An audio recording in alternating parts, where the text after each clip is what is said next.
PCOS awareness month సందర్భంగా ఎంతో మందికి చాలా కామన్ మిత్స్ ఉంటూ ఉంటాయి. సో ఇవాళ మన డాక్టర్ స్వప్న గారితో, who has 13 years experience in gynaec and fertility, కొన్ని కామన్ మిత్స్ ని ఇవాళ మనం బస్ చేద్దాం. Hi ma'am. Hi ma'am, irregular periods ఉంటేనే పీసీఓఎస్ ఉన్నట్ట? So basically irregular periods is one of the symptom of PCOS. ఇంకా అదర్ లక్షణాలు ఏముంటాయి అంటే వెయిట్ గెయిన్ ఉంటుంది, పింపుల్స్ ఉంటుంది, హెయిర్ లాస్ ఉంటుంది, అన్వాంటెడ్ హెయిర్ ఉంటుంది, ప్లస్ అల్ట్రాసౌండ్ స్కానింగ్ చేసినప్పుడు అండాశయంలో నీటి బుడుగులు అనేవి కూడా కనిపిస్తుంది అనమాట.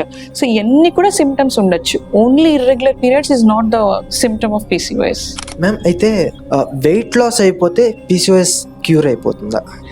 Wait loss is the best thing which PCOS people should do. ఎందుకంటే వెయిట్ లాస్ అవుతే కన్నా ఆటోమేటిక్గా హార్మోన్ ఇంబ్యాలెన్స్ అనేది అవుతుంది. But it will help to control the symptoms. It's not the permanent solution. అంటే బరువు తగ్గిపోతే ఆటోమేటిక్గా పీసీఓఎస్ క్యూర్ అయిపోతుంది అనేది కాదు. It will be manageable. So PCOS అనేది పర్మనెంట్ సొల్యూషన్ అనేది ఏం లేదు, but it can be controlled through weight loss. Ma'am, then birth control pills like ఈ ఓసీ పిల్స్ తీసుకుంటే క్యూర్ అవుతుందా? సో చాలా మంది రెగ్యులరైజేషన్ ఆఫ్ పీరియడ్స్ కోసం బర్త్ కంట్రోల్ పిల్స్ అనేవి ఇస్తారు. ఆ పిల్స్ వాడుతున్నంత కాలం వాళ్ళకి రెగ్యులర్గా పీరియడ్స్ వస్తుంది. ఆ పిల్స్ ఆపేసిన తర్వాత యథావిధిగా మళ్ళీ వాళ్ళ సిమ్టమ్స్ ఉంటాయి. సో పిల్స్ అనేది it's a temporary treatment. It's not the permanent solution for PCOS.